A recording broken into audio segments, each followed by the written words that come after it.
Assalamualaikum anak-anak semua. Baiklah, pada pertemuan kali ini kita akan membahas materi tentang mari kita sholat. Nah, kali ini kita akan memahami tentang pengertian dari sholat itu sendiri. Sholat secara bahasa adalah doa, sedangkan secara istilah, sholat adalah ucapan-ucapan dan gerakan yang dimulai dengan takbiratul ihram dan diakhiri dengan ucapan salam dengan syarat-syarat yang telah ditentukan.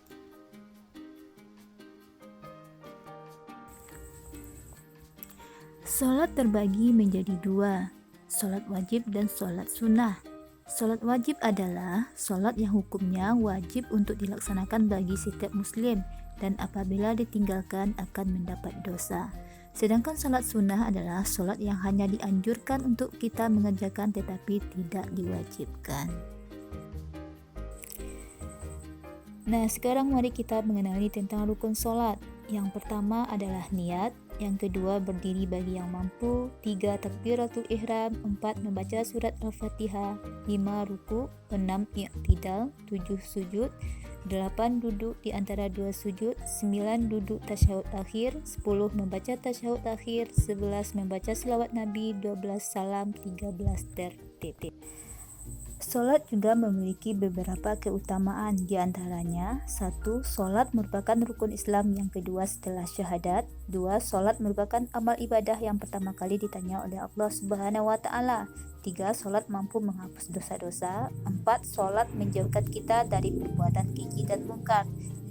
Sholat merupakan sarana untuk meminta pertolongan kepada Allah Subhanahu wa Ta'ala. Sekarang mari kita lihat beberapa contoh dari makna ibadah sholat. Yang pertama yaitu melatih kebersamaan dengan teman.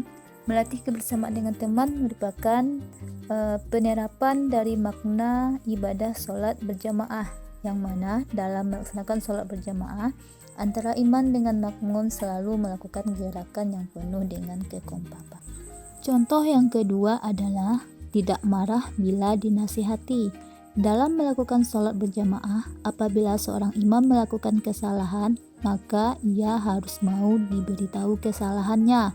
Begitupun kita hendaknya dalam kehidupan sehari-hari, kita tidak marah bila dinasihati seseorang, apalagi itu dalam hal kebaikan.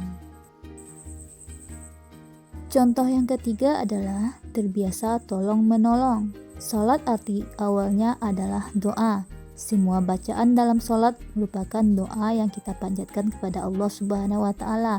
Doa tersebut tidak hanya untuk kita sendiri tetapi juga untuk kebaikan bersama, misalnya mendoakan teman yang sedang sakit. Nah, contoh yang selanjutnya dari memahami makna ibadah sholat adalah kita memiliki sikap disiplin. Seseorang yang terbiasa melakukan sholat tepat waktu akan mempunyai sikap disiplin dalam dirinya. Orang tersebut tidak akan suka menunda-nunda hal dalam apapun, terutama ketika ia mempunyai janji-janji kepada orang lain. Contoh yang kelima adalah memupuk rasa solidaritas.